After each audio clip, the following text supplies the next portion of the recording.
The Biden Autopen scandal, in my opinion, is the biggest threat to democracy in at least a century, going all the way back to President Woodrow Wilson. Biden's chief of staff authorized thousands of last minute pardons. I'm going to get into that.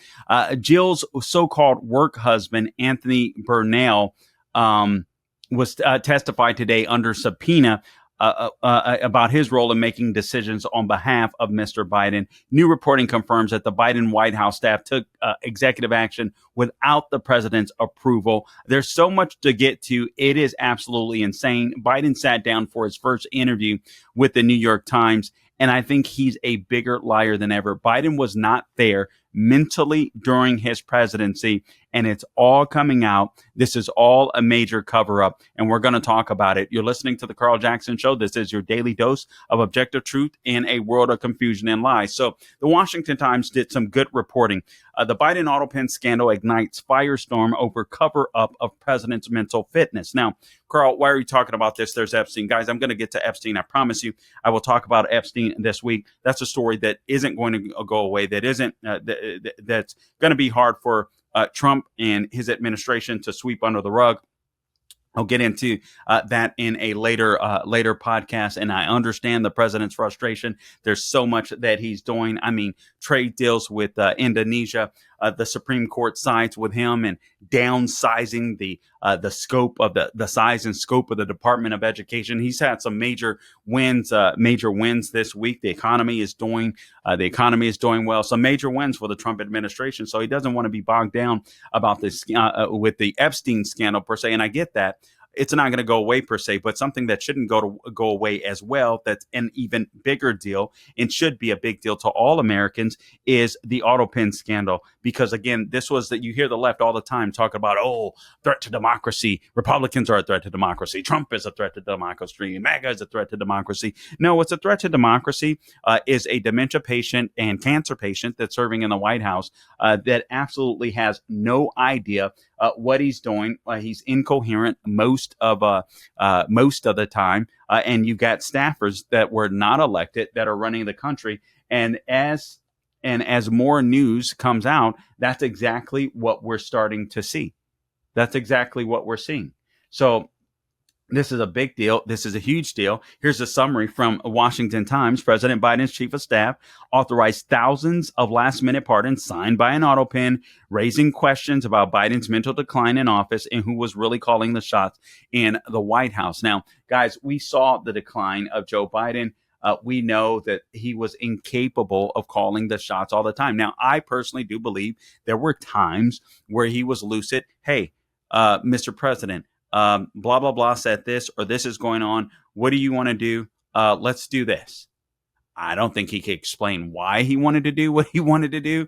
I think he forgot it 5 minutes later. And I think that his staff, that his wife and her inner circle ran with it. So Biden, again, acknowledged that thousands of pardons, including for his family members, former aides, and congressional Democrats, were signed with a mechanical signature and not his hand during the final hours of his administration. I let that sink in.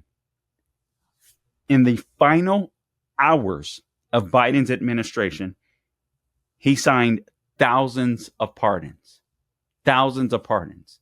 Now later, and I'll get to this. I just used the Autopen because it was thought. You don't have the capacity to look through, understand, to make sure that thousands of people meet your criteria for pardons within hours. Nobody has the capacity to do that. So it would have to be somebody just, hey, these are all the people we've been thinking about over the years. Let's just get them done. Let's just get them done. I mean, this is absolutely insane. So in an interview with the New York Times,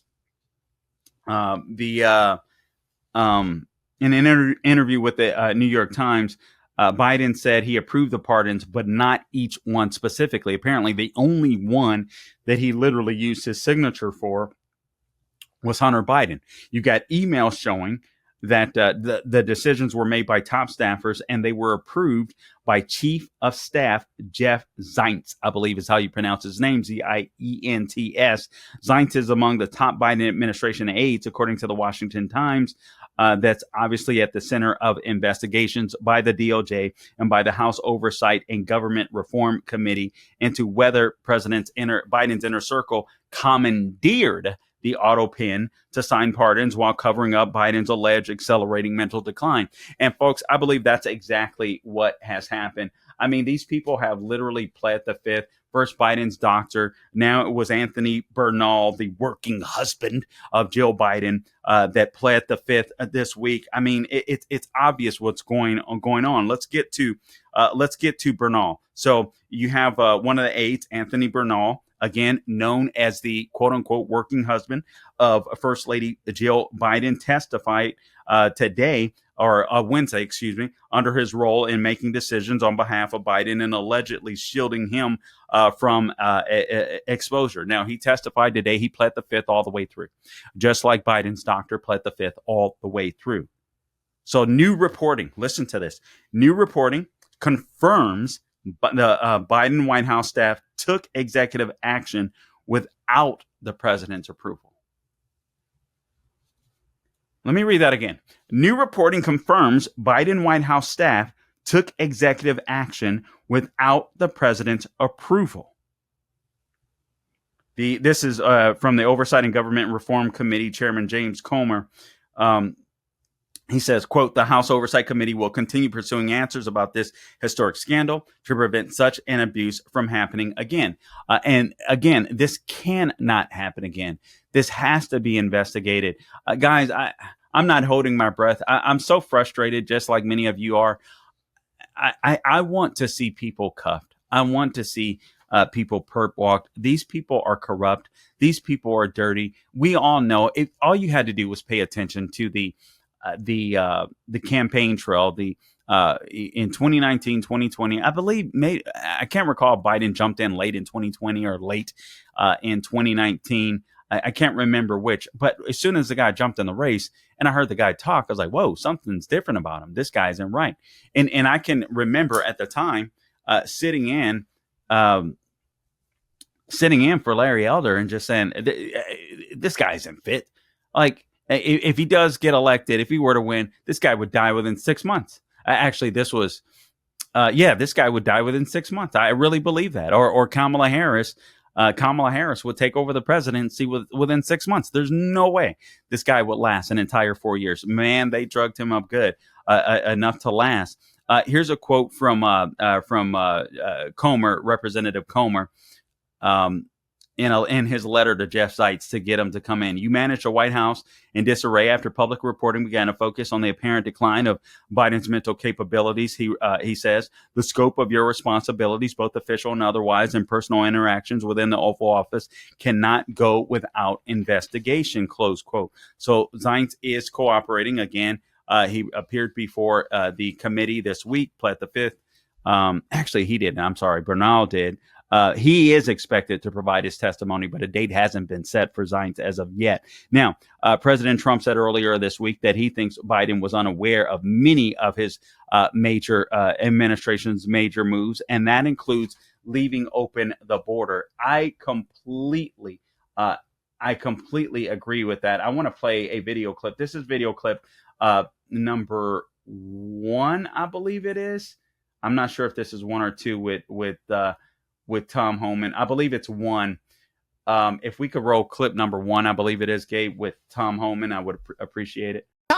It strikes me unbelievable that the Democrats are not on board. When you look at this raid, there were 10 juveniles that were legally brought across the border. You and I covered this under the Biden administration. I was down in Texas. We encountered 8, 10-year-old, 12-year-olds coming across with just a name and an address and a phone number on their necks, the cartel ruthlessly sending them across. And yet now we know that 10 of them, 8 of which were unaccompanied minors working illegally in a marijuana farm, and your agents go in and rescue them essentially, and yet there is violent resistance to that. Does that upset you? It certainly upsets me, and like I said, the work men and women of ICE are doing is incredible. Look, we're looking for over 300,000 missing children. We've already found 10,000. Have you heard that anywhere? No, But Tom, the media is simply not covering it. And look, this should be a nonpartisan issue. Arresting public safety threats and national security threats, everybody be all on the same page on that. Rescuing children, I mean, it should be a nonpartisan issue. Everybody should be in lockstep on that, but they're not. The media is lying. The Democrats they don't want President Trump to be successful. I got news for them. We are being successful. Every illegal alien public safety threat we arrest makes this country safer. We can leave it there. The point that I want to make is, according to this column, Washington Times, why would Biden leave the border open? Biden obviously was a mean guy, wasn't a good guy, wasn't a good president. I'm not sure that he could fully comprehend how many illegals were coming through the border. Now, people on his staff were. And why would they want illegals? I've explained it before. Electoral college numbers, more House seats, more federal funding. That's what was going on. I'm not sure Biden was fully aware of that. All right, guys, just a reminder that you are listening to the Carl Jackson Show. This is your daily dose of objective truth in a world of confusion and lies. Appreciate you guys tuning in. Please subscribe to our podcast wherever you go to get your podcast, Apple, Google, Spotify, YouTube, and Rumble. If you go on YouTube and Rumble, please rate the podcast. Again, subscribe. It helps us big time to move up the charts where more people comment. That way more people can see us and notice us. All things social media, X, Instagram, and Facebook at Carl Jackson Show. I do want to talk to you about My Pillow. Mike Lindell, My Pillow employees, want to thank my listeners for all of your continued support. Mike has a passion to help everyone get the best sleep of their life. He didn't stop by creating the best pillow. He created the best bed sheets ever. Mike is now offering the best deal on his Percale bed sheets. You can get a set for as low as $24.98. The My Pillow Percale sheets are breathable and they have a cool, crisp feel. They have deep pockets to fit over any mattress. They look and feel great, which means an even better night's sleep for me, which is crucial for my busy schedule. Also, for a limited time, when your order is over $100, you will receive $100 in free digital gifts. You cannot beat that with a bat. Please go to mypillow.com. Use promo code Carl to receive the MyPillow Percale sheets for as low as $24.98. Order now, por favor, or call 800-858-0263. Again, use promo code Carl.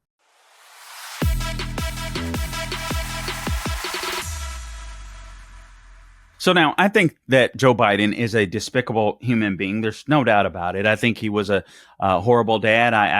I do believe the story of Tara Reade. I believe that she was credible. For those of you that don't remember Tara Reade, she had to bail. She had to leave the country because she had a credible claim. I mean, she spelled it out on how Biden allegedly sexually assaulted her on Capitol grounds. Absolutely disgusting.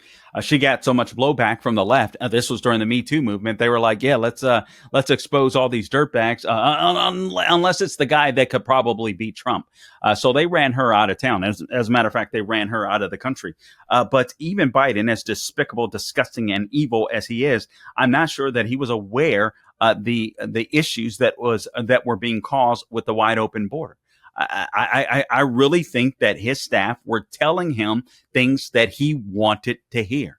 I think they were telling him that we got the border under control. Trump is a liar. The right is a liar. He's not seen any of this stuff. He's going and eating ice cream. He's traveling off to his place at Rehoboth Beach to probably get cancer treatments. I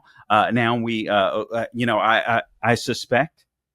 I mean, this is crazy. So now you have Trump ordering the investigation of the pardons that were signed by the Autopen. And honestly, I do believe that many of these could be null and void. Here's what Trump had to say, quote, the Autopen, I think, is maybe one of the biggest scandals that we've had in 50 or 100 years. He says, quote, I guarantee he knew nothing about what he was signing. I guarantee it. Of course he didn't. Frankly, I don't think anybody with a clear, crisp mind would understand what they were doing, signing thousands of pardons within a few hours. Guys, that's impossible. Okay, so here's the criteria. We want to make sure that there's no violent offenders, there's no this, there's no that. In a few hours, you're going to go through every case? No. I guarantee you there were a list of people that these left wing radicals in his administration already had. Frankly, I think that Jill Biden is probably a commie herself, and they just, hey, Autopen, let's just get it done. All right. So I do agree with Trump. I think this is the biggest scandal actually in over 100 years, going back to Woodrow Wilson, where he had a stroke in the White House and his wife ran the White House for some time.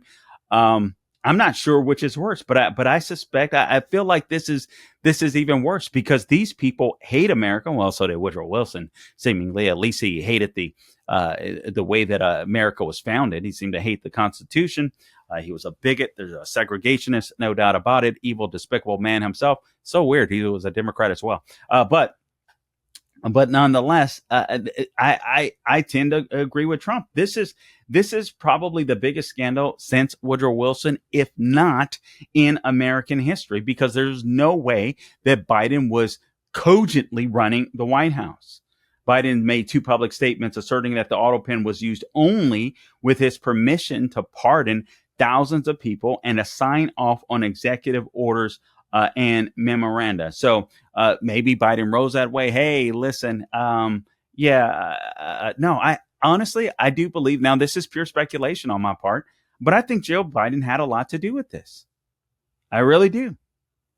Biden said in defense of the Autopen that he voiced permission for all the clemency warrants. What about the pardons? All the clemency warrants, and said congressional Republicans and Trump are they're liars, right? For claiming that he was disengaged with his presidential duties. He made every single decision, even the ones when he was vacationing and the Autopen was still being used. I like to ask him that. I like for him to go to someone besides the New York Times that would credibly ask him questions. But he says, and I quote, "I made every decision." That's what he told New York Times. He said the Autopen was employed again on the clemency warrants because there were so many.